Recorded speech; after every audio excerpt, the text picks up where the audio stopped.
እሺ እንግዲህ ዛሬም እንደተለመደው ሌላ ወሳኝ ሐሳብ ነው ያመጣሁላችሁ። እንግዲህ ወሳኝነቱን ቪዲዮውን ስታዩ ነው የምታውቁት። ጉዳዩ ምን መሰላችሁ? የፍቅር ወይም ደግሞ የትዳር ግንኙነትን በተመለከተ ያለፈ የፍቅር ታሪካችንን አሁን ላለው የፍቅር ወይም ደግሞ የትዳር ተጣማሪያችን መንገር አለብን ወይስ ደግሞ የለብንም የሚለውን ጉዳይ በተመለከተ ነው ዛሬ ላወራ የመጣሁት። እንግዲህ ይህንን ርዕስ የመረጥኩበት ዋነኛ ጉዳይ ምንድን ነው? በዚህ ዙሪያ የተሰሩ የተለያዩ ጥናቶች እንደሚያሳዩት ከሆነ የትዳር እንዲሁም ደግሞ የፍቅር ግንኙነቶች ገና ከጅምሩ ወይም ደግሞ ትንሽ ጊዜ ካሳለፉ በኋላ ከሚፈርሱባቸው ዋና ዋና ወይም ደግሞ አንኳር ከሚባሉ ምክንያቶች መካከል አንደኛው ምንድን ነው? ያለፈ የፍቅር ግንኙነትን አዲስ ላለው የፍቅር ወይም ደግሞ የትዳር ተጣማሪ መንገርን በተመለከተ ጉዳዩን በትክክል ማኔጅ ማድረግ ካለመቻል ጋር የተያያዘ ስለሆነ ነው ይህን ጉዳይ ባነሳ በጣም ይጠቅማል ብዬ ያሰብኩት ማለት ነው። ስለዚህ እናንተም ያለፈ የፍቅር ግንኙነት ኖሯችሁ አሁን ላለው የፍቅር አጋሪ ወይም ደግሞ የትዳር አጋሪ ልንገረው ወይስ ደግሞ አልንገረው የምትሉ ከሆነ ይሄ ቪዲዮ በጣም ይጠቅማችኋል ማለት ነው። ካልሆነም ደግሞ ለጓደኞቻችሁ የሚሆን ምሁራዊ መረጃ ለማቅረብ ስለሚጠቅማቸው ይህን ቪዲዮ ብታዩት ደስ ይለኛል እስከ መጨረሻው። ግን ይህን ቪዲዮ ከመጀመሪ በፊት ወይም ደግሞ ቪዲዮውን ከማየታችሁ በፊት እናንተ ይህንን ጉዳይ በተመለከተ ያላችሁን ሀሳብ ወይም ደግሞ ያላችሁን አቋም ብትነግሩኝ በጣም ደስ ይለኛል። ወይም ደግሞ ምን ማለቴ ነው? አንድ ሰው ያለፈ የፍቅር ህይወቱን ወይም ደግሞ ያለፈ የፍቅር ታሪኩን አሁን ላለው የትዳር ወይም ደግሞ የፍቅር ተጣማሪ መንገር አለበት ወይስ ደግሞ መደበቅ አለበት የሚለውን በተመለከተ እናንተ ከየትኛው ወገን እንደሆናችሁ ኮመንት ላይ ጻፍ ብታደርጉልኝ ደስ ይለኛል። ወደ ቪዲዮ በቀጥታ እንድትገባ ምን ያስፈልጋል፣ ምን እናግዝህ ካላችሁኝ ያው ሰብስክራይብ፣ ላይክ እና ሼር በማድረግ ቪዲዮውን ብትጀምሩ ደስ ይለኛል ማለት ፈልጋለሁ። በተረፈ ቪዲዮውን እስከ መጨረሻው እንድታዩ ጋብዛችኋለሁ። ዛያን ኢንፎግራፊክ ሾው የእናንተ ነው። እመጣለሁ ተመልሼ።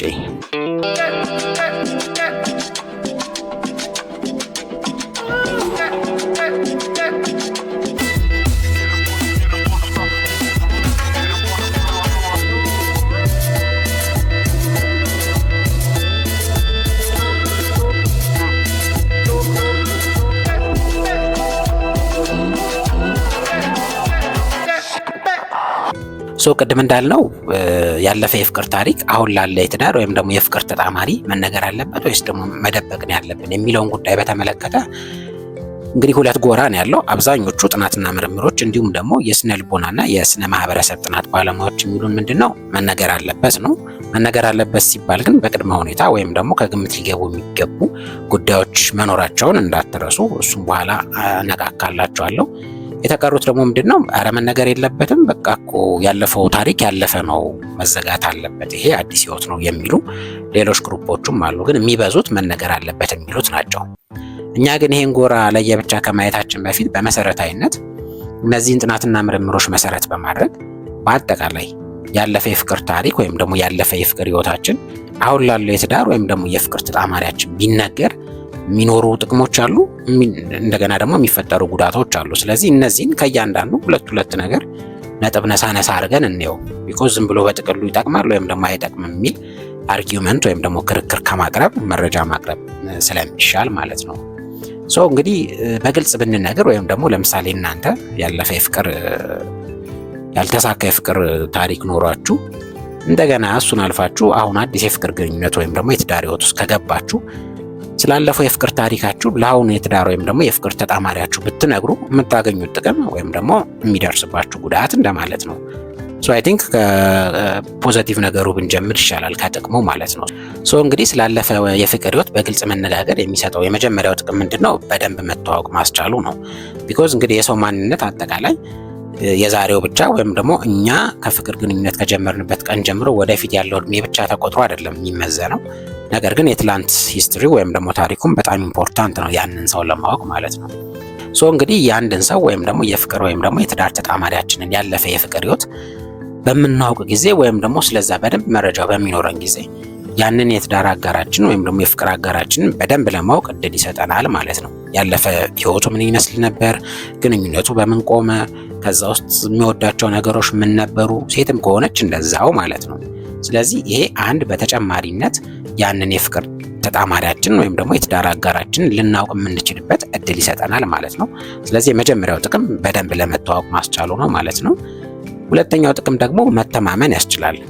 ለምሳሌ እናንተ ሁለታችሁም በቃ አንቺ እኮ የመጀመሪያ ነሽ ምናምን ሴቷም ደግሞ ውይ አንተ እኮ የመጀመሪያ ነህ ከአንተ በፊት ወንድ አላውቅም ምናምን ብላችሁ ግንኙነቱን ጀምራችሁ ቢሆንና ነገር ግን ውሸት ቢሆን ከዛ በፊት የፍቅር ህይወት ቢኖራችሁ የሆነ ቀን አምልጧችሁ እንደ ስሊፕ ኦፍ ታንግ ወይም ደግሞ ልክ የምላስ ወለምታ እንደምንለው ስላለፈው ነገር ዘብረቅ ብታረጉ ወይም ደግሞ ብታወሩ ከዛ በኋላ የሚኖረው መተማመን በከፍተኛ ሁኔታ ይቀንሳል። ቢኮዝ ይህንን ነገር ከደበቀኝማ በዚህ አይነት ያልነገረኝ ብዙ ነገር አለ ልትል ትችላለች ሴቷም፣ ወንዱም ደግሞ በተመሳሳይ እንደዛው ማለት ነው። ነገር ግን በተቃራኒው ስላለፈ የፍቅር ግንኙነታችሁ በግልጽ የምትነጋገሩ ከሆነ ያኛ የፍቅር ተጣማሪያችሁ ምን ብሎ ነው የሚያስበው? ኦኬ ይሄንን በጣም ሴንሲቲቭ የሆነ ወይም ደግሞ ብዙ ሰው ሊናገረው የማይፈልገውን ጉዳይ ከነገረኝ ወይም ደግሞ ከነገረችኝ በእርግጠኝነት ሌላ የደበቀኝ ብዙ ነገር አይኖርም ወይም ደግሞ የደበቀችኝ ብዙ ነገር አይኖርም ወደሚል ድምዳሜ ወይም ደግሞ ኮንክሉዥን ይወስዳል ማለት ነው። ስለዚህ ምን ይገነባል ማለት ነው? እርስ በርስ የሆነ የመተማመን ባህሪን ለማዳበር ይረዳል ማለት ነው። ሰው ሁለተኛው ጥቅሙ ይሄ ነው። ሶስተኛው ደግሞ ጥቅም ምንድነው ካላችሁ እንግዲህ ለመማር ነው። ቢኮዝ አንዳንድ ጊዜ ካለፈ ታሪካችን እንዲሁም ደግሞ ካለፈ ስህተታችን መማር በጣም ወሳኝ ስለሚሆን ነው። እንግዲህ ያለፈ የፍቅር ግንኙነታችሁን እርስ በርስ በምታወሩ ጊዜ ከዛ የፍቅር ግንኙነት ሁለታችሁም የምትማሩት ነገር ይኖራል።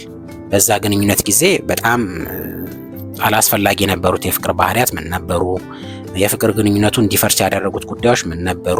ጥሩ ጎኖቹስ ምን ነበሩ? የሚሉትና ሌሎች ጉዳዮችን ከዛ ካለፈ የፍቅር ታሪክ ውስጥ ማውጣትና አሁን ላለው የፍቅር ወይም ደግሞ የትዳር ህይወት መጠቀም ትችላላችሁ ማለት ነው። ስለዚህ እነዚህ ሶስት መሰረታዊ ጥቅሞች የፍቅር ታሪካችሁን ያለፈውን እርስ በርስ በግልጽ በምትነጋገሩ ጊዜ የምታገኟቸው ጥቅሞች ናቸው ማለት ነው። በተቃራኒው ደግሞ መቼም ከጉዳት የጸዳ ሊሆንም አይችልም። የሚያጋጥማችሁ ትንሽ የሆነ አሉታዊ የሆነ ውጤት ይኖረዋል ስላለፈ የፍቅር ግንኙነታችሁ በግልጽ በምትነጋገሩ ጊዜ ማለት ነው። እንግዲህ የመጀመሪያው የቅናት ስሜት ነው። መቼም ተፈጥሯዊ ባህሪያችን አለ። ሁል ጊዜ የትዳር ወይም ደግሞ የፍቅር አጋራችን የመጀመሪያችን ቢሆን እንዲሁም ደግሞ እኛ ለሱ ወይም ደግሞ እኛ ለሷ የመጀመሪያ ወይም ደግሞ የመጀመሪያ ብንሆን እንመርጣለን ብዙ ጊዜ ማለት ነው። ስላለፈ የፍቅር ግንኙነት ግን ሲወራ ሰሚው አካል ምንድነው የሚያስበው? በቃ እኮ የተወሰነ ስሜቱ ወይም ደግሞ የተወሰነ ትዝታው ለድሮ የፍቅር ህይወቱ እንትን ብሏል፣ ተከፍሎ ሄዷል። ስለዚህ ሙሉ ልቡና ሙሉ ትኩረቱ እኔ ላይ ላይሆን ይችላል የሚል የቅናት ስሜት ሊፈጠር ይችላል። ወይም ደግሞ ስላለፈ የፍቅር ግንኙነቱ ወይም ደግሞ ስላለፈ የፍቅር ግንኙነቷ በሚያወሩ ጊዜ ትንሽ ስሜታዊነት ወይም ደግሞ ባለፈው ነገር የመደሰት አይነት ዝንባሌ ካዩ ሙሉ ልቡ እኔ ጋር አይደለም ወይም ደግሞ ስቲል ያለፈውን ታሪኩን ይወደዋል ማለት ነው። ወይም ደግሞ በተቃራኒ ወንዱም ቢሆን ያለፈውን የፍቅር ተጣማሪዋን አሁንም ተወደዋለች ማለት ነው። ስለዚህ ኤኒ ታይም ልትመለስ ትችላለች ማለት ነው የሚል የቅናት ስሜት ማጫሩ አይቀርም ማለት ነው። እንዲህ አይነት የቅናት ስሜት በስነ ልቦና ቋንቋ ሪትሮአክቲቭ ጀለሲ ይባላል። ስለዚህ እንዲህ አይነት ባህሪ ሊያዳብር ይችላል ሁሉንም ነገር የምታወሩ ከሆነ ያለፈውን የፍቅር ታሪካቸውን ማለት ነው። የመጀመሪያው ጉዳት ይሄ ነው። ሁለተኛው ጉዳቱ ደግሞ አሁን ባለው የፍቅር ወይም ደግሞ የትዳር ግንኙነት ላይ እርግጠኛ ለመሆን መቸገርን ይፈጥራል። ምክንያቱ ደግሞ ምንድነው?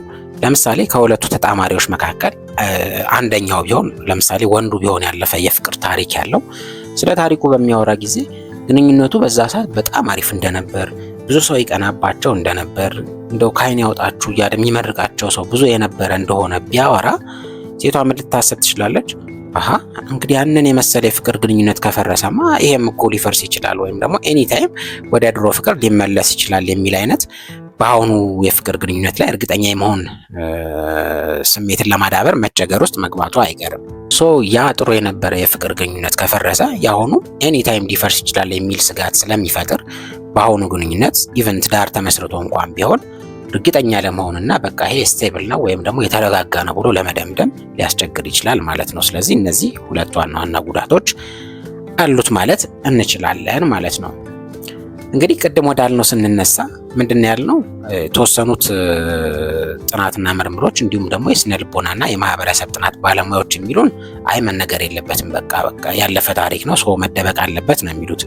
ነገር ግን አብዛኞቹ ጥናትና ምርምር ውጤቶች እንዲሁም ደግሞ የስነ ልቦናና የስነ አእምሮ ባለሙያዎች ግን ይነገር በግልጽ በኋላ ካልተነገረ የሚያመጣው ጦስ ብዙ ነው ብለው አርጊው የሚያረቁ ወይም ደግሞ የሚሟገቱ ናቸው። ስለዚህ መረጃዎች በሙሉ የሚያደሉት ወዴት ነው ማለት ነው? መነገር አለበት ወደሚለው ነው ማለት ነው። መነገር አለበት ስንል ግን በዋናነት አራት ዋና ዋና ጉዳዮችን ከግምት ማስገባት አለብን ይላሉ። እነዚህ ነገሮች ከግምት ካልገቡ ወይም ደግሞ ያለፈ የፍቅር ታሪካችን ለአሁኑ የፍቅር ወይም ደግሞ የትዳር ተጣማሪያችን በምንናገር ጊዜ እነዚህን ጉዳዮች ከግምት ካላስገባን ውጤቱ አሉታዊ የመሆን እድል አለው ነው የሚሉ። እነዚህ 4 ምክንያቶች ምንድናቸው ነው ጨዋታው። ስለዚህ እነዚህን አንድ ባንድ ልንገራችሁ። እናንተ ድንገት ስቶሪያችሁን መናገር ከፈለጋችሁ ሁሌ እነዚህን ነገሮች ወደ ጭንቅላታችሁ እያመጣችሁ ማስታወስ አትርሱ እላለሁ። የመጀመሪያው ለመናገር ስታስቡ መርሳት የሌለባችሁ ነገር ቀስ በቀስ መንገርን ማሰብ ነው፣ ወይም ደግሞ ሁሉንም ነገር አንዴ ዝርግፍ አድርጎ አለመናገር ማለት ነው። እንግዲህ በስነ ልቦና ቋንቋ ሲስተማቲክ ዲሰንሳይዜሽን የሚባል ጉዳይ አለ። ጥቅል ሀሳቡ ምንድነው? ነገሮችን ቀስ በቀስ በማድረግ ሰዎችን ከዛ ሁኔታ ጋር እንዲላመዱና ነገሩን አዛይንደው ተዳይ ኖርማል አድርገው እንዲቀበሉት የማድረግ ሂደት ነው። ያለፈ የፍቅር ታሪካችሁን ስትናገሩ የሰዎችን ስሜት ቀስ በቀስ ለማየት እንዲያስችላችሁ ምን ማድረግ አለባችሁ? ትንሽ ትንሽ ታሪክ በየቀኑ ቆንጠር እያደረጋችሁ መናገር ማለት ነው። ዛሬ ስትናገሩ ለምሳሌ ምን ያህል ዓመት ቆይታችሁ እንደነበረ ካወራችሁ እሱ ሊበቃ ይችላል። ኔክስት ታይም ደግሞ የፍቅር ተጣማሪያችሁ ስለ ታሪካችሁ መስማት ከፈለገ ወይም ደግሞ መስማት ከፈለገች ሌላ ተጨማሪ አንድ ታሪክ ወይም ደግሞ 2 ታሪክ ልትጨምሩ ትችላላችሁ ማለት ነው። ስለዚህ ሁሉንም ነገር በአንድ ዝርግፍ ከማድረግ ይልቅ የሚሻለው ቀስ በቀስ ትንሽ እያደረጋችሁ ታሪኩን ብትነግሩት የሚሰማችሁ የፍቅር ወይም ደግሞ የትዳር ተጣማሪያችሁ ነገሩን እንደ ኖርማል ታሪክ የመስማትና የመቀበል ስሜት ማዳበር ይችላል ማለት ነው። የመጀመሪያው ነገር ቀስ በቀስ መንገር ነው። ሁለተኛውና ወሳኙ ነገር ደግሞ ከስሜት ነፃ ሆኖ መንገር ነው። እንግዲህ በጣም ወሳኝ ነው። አንዳንድ ሰው ስለሚያጋጥመው ነው ፕራክቲካሊ እና ምን ያደርጋል ስላለፈ የፍቅር ህይወቱ ሲያወራ በጣም በተመስጦ በቃ ስቲል አሁን እዛ ግንኙነት ውስጥ እንዳለ ሆኖ ሊያወራ ይችላልና በተግባርም ስላየሁት ነውና ይሄ ምን አይነት ኢምፕሊኬሽን አለው ወይም ደግሞ ውጤት አለው? አሁን ያለው የፍቅር ወይም ደግሞ የትዳር ተጣማሪያችሁ ፊልም የሚያደርገው ምንድነው? እንዴ በቃ እኮ ከዛ ስሜት አልወጣችም ማለት ነው፣ አሁንም ልቡ አዛ ነው ወይም ደግሞ አሁንም እኮ ልቡ እዛ ነው ማለት ነው። እድል ቢገኝ ኤኒ ታይም ወደ ድሮ የፍቅር ግንኙነት ሊመለሱ ይችላሉ ማለት ነው የሚል ስጋት ወይም ደግሞ ፍርሃት መፍጠሩ አይቀርም ማለት ነው። ስለዚህ ለምሳሌ እንደዛ ተመስጣችሁ ስታወሩ አሁንም ተወዳታለህ ማለት ነው ልትባሉ ትችላላችሁ ምናልባት። ወይም ደግሞ ወንድም ከሆነ እንደዛው ታዲያ ለምን አትሄጂም ምናምን ሊል ይችላልና እንዲህ አይነት አሉታዊ ውጤት ከሚያመጣ ይልቅ ከስሜት ነፃ ሆኖ ጀስት መረጃውን ብቻ እንደ መንገር አድርጋችሁ መናገር ይጠበቅባችኋል ነው የሚሉት እነዚህ መረጃዎች። ስለዚህ ከስሜት ነፃ በሆነ መልኩ ስቶሪው መናገር ጀስት ፎር ሴክ ኦፍ ኢንፎርሜሽን ወይም ደግሞ ለመረጃ ያህል ወይም ደግሞ ለግልጽነት ያህል ለፍቅር ተጣማሪያችሁ መንገር ይገባል ነው ሁለተኛው ከግምት ሊገባ የሚገባው ጉዳይ ማለት ነው። ሶስተኛው ደግሞ ጠቃሚና ዋና ነገሩን ብቻ መናገር ነው። እንግዲህ ዓላማውን እዚህ ጋር መርሳት የለብንም። የምትናገሩት አንደኛ ለግልጽነት ነው፣ ሁለተኛ በደንብ ለመተዋወቅና ለመተማመን ነው እንጂ ለማጓጓት መሆን የለበትም። ስለዚህ ስትናገሩ መሰረታዊ ነገሩን ብቻ ከተናገራችሁ፣ ለምሳሌ ስም ካስፈለገ ያለፈ የፍቅር ተጣማሪያችሁን ስም ልትናገሩ ትችላላችሁ። ምን ያህል ዓመት እንደቆያችሁ፣ በምን እንደተጣላችሁ፣ አሁን ያላችሁበት ሁኔታ ሙሉ ለሙሉ አትገናኙም ወይስ ደግሞ እህትና ወንድም ናችሁ ምናምን የሚለውን ነገር መሰረታዊ የሆኑ አንኳር ጉዳዮችን ብቻ ተናግራችሁ ሊበቃ ይችላል እንጂ እያንዳንዱን ሞመንት እያንዳንዱን ዝርዝር ጉዳይ መናገር አይጠበቅባችሁም። ቢኮዝ አንደኛ አሁን ያለውን የፍቅር ወይም ደግሞ የትዳር ተጣማሪያችሁን የቅናት ስሜት በከፍተኛ ሁኔታ ነው የምታነሩት። ሁለተኛ ደግሞ አሁንም ፍላጎትና ስሜቱ ከውስጣችሁ እንዳልወጣ ነው እያሳያችሁ ያላችሁት ማለት ነው። ስትናገሩ ጀስት ለማሳወቅና ለመተማመን ያህል ዋና ነገሩ ላይ ብቻ ትኩረት ማድረግ ያስፈልጋል ማለት ነው እንጂ በቃ በጣም ስፔሲፊክ የሆነ ቀን አስታውሳለሁ ራት ጋብዞኝ እንዲህ ተቃቅፈን ስንወጣ ወደ ቤት እየሄድን በቃ ከላይ ዝናቡ ሲወርድ ከታች እሳቱ ሲነድ ምናምን ያላችሁ በጣም ሮማንቲክ ወሬ የምታወሩ ከሆነ ይሄ ነገር ፍለጋ ነው የሚሆነው። ስለዚህ የተመጠነ መረጃ ብቻ ዋና መረጃ ላይ ብቻ ትኩረት በማድረግ መንገር አለባችሁ ተብላችኋል። እንግዲህ አራተኛው ከግምት ሊገባ የሚገባው ጉዳይ ምንድን ነው? የተጣማሪን የስሜት ለውጥ ቶሎ መረዳት ነው ከፊት ላይ። ያ ማለት ምን ማለት ነው? ስላለፈ የፍቅር ህይወታችሁ በምታወሩ ጊዜ የትዳር ወይም ደግሞ የፍቅር ተጣማሪያችሁ ምቾት የሚያጡ ከሆነ ፊታቸው ላይ የመናደድ ወይም ደግሞ የመበሳጨት አለበለዚያም ደግሞ የመቅናት አይነት ስሜት ሊያሳዩ ይችላሉና በእንዲህ አይነት ጊዜ ምን ማድረግ አለባችሁ? ኢሚዲየትሊ ወሬውን ማቆምና ወደ ሌላ ርዕስ መቀየር ይገባቸዋል ማለት ነው። በተቃራኒው በምታወሩ ጊዜ ስላለፈ የፍቅር ህይወታችሁ አሁን ያለው የፍቅር ተጣማሪያችሁ ወይም ደግሞ የትዳር አጋራችሁ ምንም የማይመስላት ወይም ደግሞ ምንም የማይመስለው ከሆነ እንዲሁም ደግሞ በተቃራኒው ጭራሽ የመስማት አይነት ፍላጎት ወይም ደግሞ ጉጉት ካላቸው አሁንም ነገሩን በግልጽነት ማውራት መቀጠል ትችላላችሁ ማለት ነው እንጂ አለበለዚያ የስሜት ለውጣቸውን ከስር ከስሩ የማትመለከቱ ከሆነ ምናልባት ሴት ከሆነች ማማሲያ ስታነሳ ወንድም ከሆነ እንግዲህ የሸሚዝ ጄታውን ጫፍጫፉን አጠፍ ሲያደርግ ለጥፊ ምናምን እሱን ልብ ላትሉ ትችላላችሁና አሉታዊ ውጤት ሊኖረው ይችላል ማለት ነው።